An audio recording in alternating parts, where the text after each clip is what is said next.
Alhamdulillah, wassalatu wassalamu ala Rasulillah wa ala alihi wa sahbihi wa la hawla wa la quwwata illa billah, ma ba'd. Kita baca ayat yang ke-51 dan 52 dari surat Al-Baqarah. Qala Allah Ta'ala: wa idh wa'adna Musa 40 lailah thumma ittakhadhtumul ijla min ba'dihi wa antum zalimun.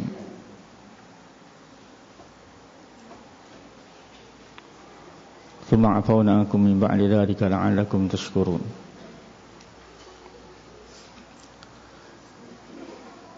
Suruh masuk aja kali.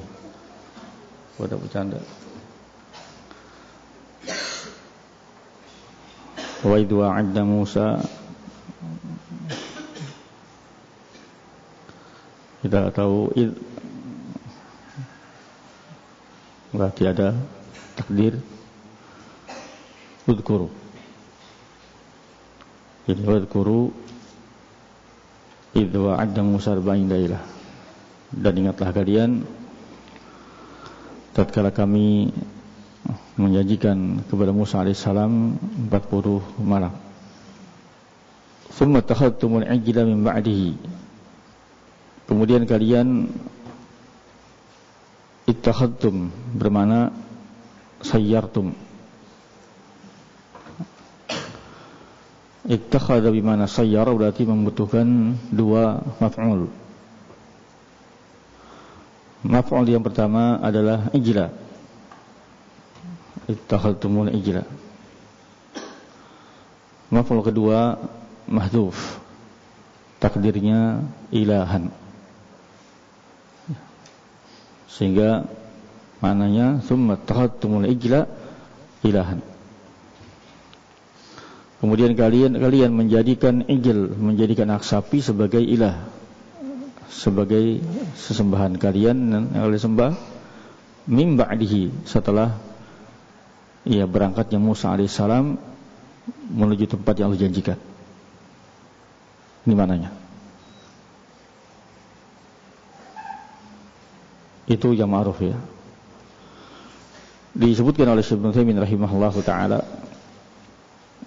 ijil di sini adalah timthal min dhahabin sana'ahu Samiri.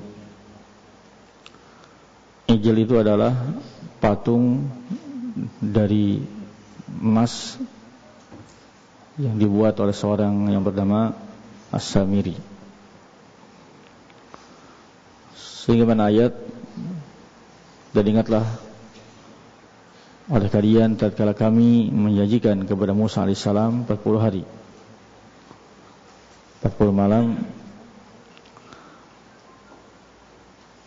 Tsumma takhadtumul ijla min ba'dihi. Kemudian kalian malah menjadikan berhala sebagai sesembahan kalian, berhala yang dibuat As-Samiri min ba'di, setelah berangkatnya Musa alaihissalam ke tempat Allah janjikan.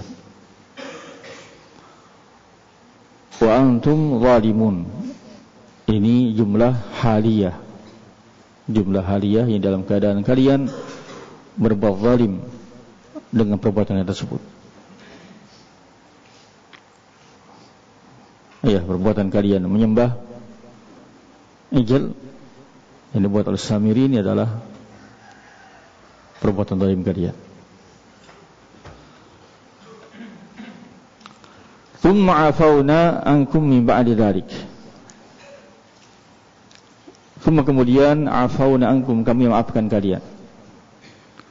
Ini kata beliau Rasulullah rahimahullah, tajawazna nukubatikum, kami maafkan dan kami tidak menyiksa kalian, tidak menghukum kalian.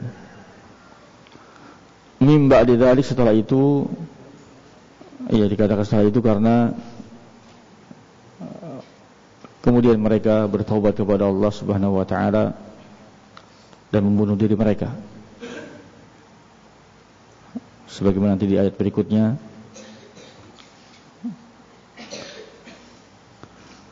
la'allakum tashkurun. Lam li ta'lil, berarti agar kalian tashkurun, bersyukur kepada Allah Subhanahu wa taala. Ya, bersyukur kepada Allah yang sudah kita sering baca, yang kita dapatkan ada 3 rukunnya. Syukur kepada Allah dengan kalbu, syukur kepada Allah dengan lisan, syukur kepada Allah dengan anggota badan. Berkata Syaikhul rahimahullahu taala, kalau syukur dengan kalbu, dengan hati, yakni iman al-qalb, mengimani dengan hati bahwasanya nikmat itu datang dari Allah Subhanahu wa taala. Allah yang memberikan anugerah kepada kita. Nikmat dengan lisan, yakni at-tahadduts biha, menceritakan nikmat Allah yang Allah berikan kepada dirinya, i'tirafan la iftikharan, menceritakan dalam rangka mengaku itu datang dari Allah, pemberian Allah, bukan untuk berbangga-bangga, bukan iftikhar. Yang ketiga, syukur dengan anggota badan, yaitu dengan taat kepada Al-Mun'im, taat kepada zat yang telah memberikan nikmat. Beribadah kepada Allah Subhanahu wa taala, menggunakan nikmat tersebut untuk beribadah, untuk taat kepada Allah Subhanahu wa taala. Ini mana la'allakum tashkurun. Adapun pada 2 ayat ini, kata Syaikhul Utsaimin rahimahullah, yang pertama adalah hikmatullahi tabaraka ta'ala fi taqdirih, adanya hikmah Allah di dalam takdirnya. Di antaranya di sini dalam ayat ini Allah Subhanahu wa taala menjanjikan kepada Musa alaihissalam 40 malam untuk menurunkan Taurat kepadanya. Menjanjikan 40 malam untuk menurunkan Taurat kepada Musa alaihissalam. Ma'a ana Subhanahu wa taala qadirun ala yunzilaha bilatan maratan wahidah. Padahal Allah Maha Kuasa untuk menurunkannya dalam 1 malam sekaligus, tapi dengan hikmah yang Allah Subhanahu wa taala penuh hikmah dalam perbuatannya, dalam takdirnya Allah menakdirkan untuk menurunkan Taurat ini 40 malam. Yang kedua, tabligh rahimahullah taala, ini menunjukkan jahlu Bani Israil. Ayat ini menunjukkan bodohnya Bani Israil. Al-jahdu tam. Dari mana dikatakan menunjukkan kebodohannya Bani Israil? Yaitu kata beliau, wa dzalik anna hadzal khuliyya alladhi ja'aluhu ilahan humul ladzina sana'uhu bi anfusihim.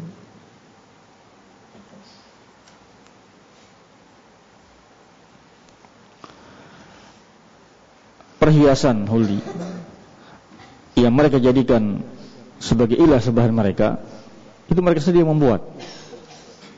Mereka yang membuatnya, mereka yang membentuknya, kemudian mereka yang menyembahnya. Ini menunjukkan jahalnya Bani Israil.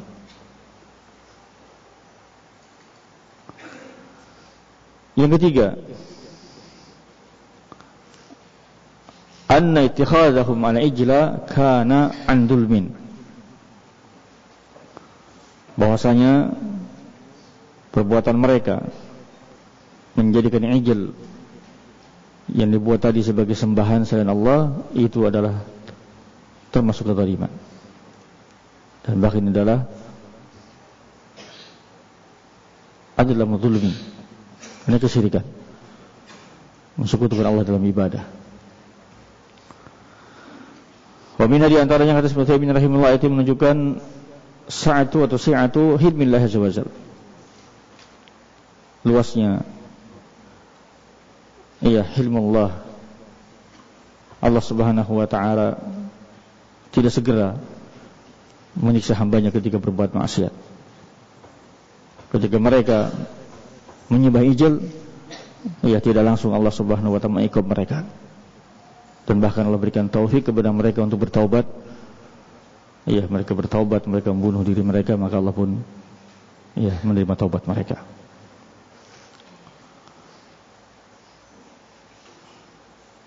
Kemudian yang terakhir kata beliau rahimahullahu ta'ala, annal afwa mujibun lisyukur. Sebagaimana juga huduth an-ni'am mujibun lisyukur min babi aula.